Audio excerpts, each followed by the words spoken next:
Here's the story of the carving of Odyssey.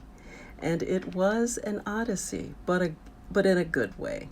This is the rough stone. I would say it's about 500 pounds. Very uneven stone, very thin, relatively speaking, at the top, and very, very thick at the bottom.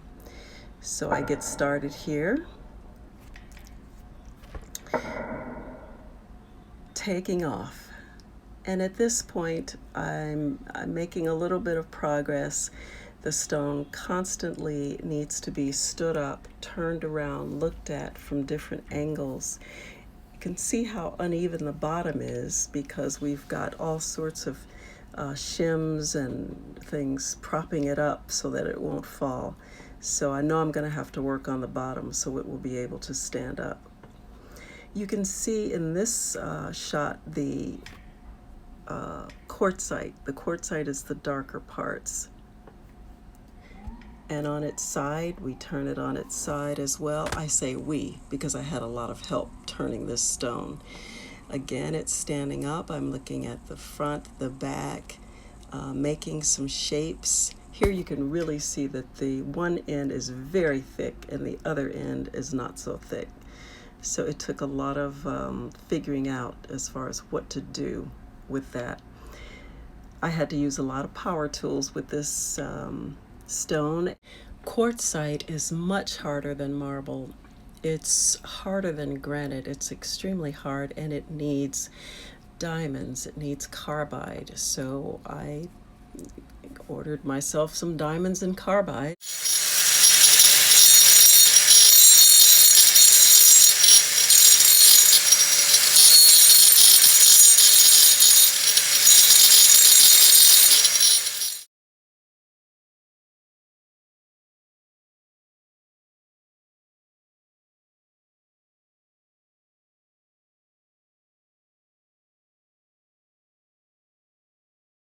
There seems to be a figure 8 theme going here. I've got to change that.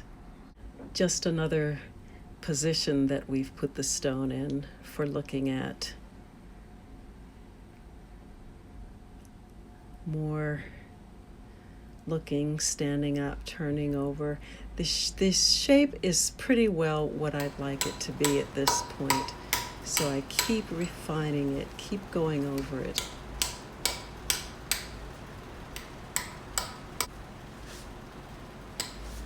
Looking underneath. I carve from all sorts of angles. I contort, I become a contortionist. It's almost there. It's almost where I want it to be. But I know I have to go a step further. I need to remove all those tool marks, and for that, I need a compressor. And here is said compressor. I don't know how I did without one for so long. With a 3/4 inch short stroke hammer, I was in business.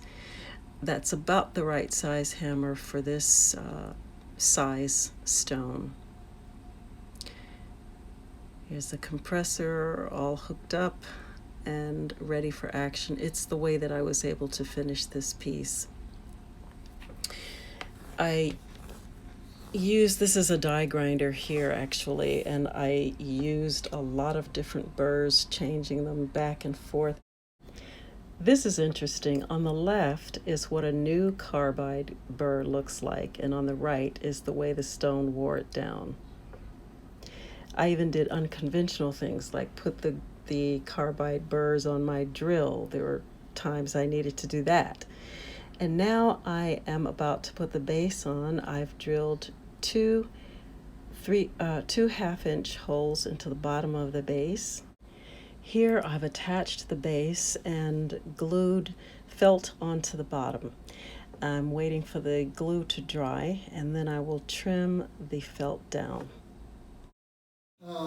Gosh, I should have gotten you a bottle of champagne or something. No. Doing this is perfect. That was all I needed. Is that something else? That's cardboard. Is it? Okay. Yeah. Yeah, the towel was great in terms of protection, but It's, yeah, too much friction. was this forward? Yeah. Yeah, keep coming, keep coming. I think I'm gonna have to move this shim. The base. Oh, good. Oh, come down. Oh, yeah, you can lower it a little bit. You come down a little, Yeah, okay. a little more. A little more. You know, should we cut it down a little more too, or is it okay? I think it's okay. Okay. Yeah. Yeah, that's All right. good. I And think we're it'll- locked. Okay, here we go.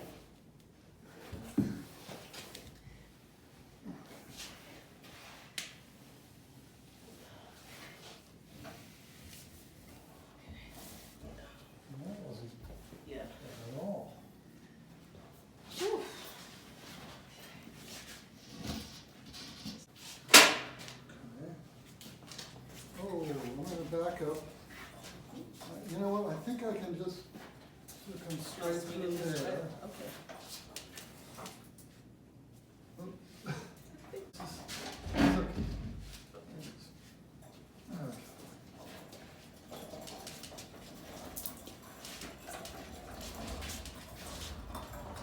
Good.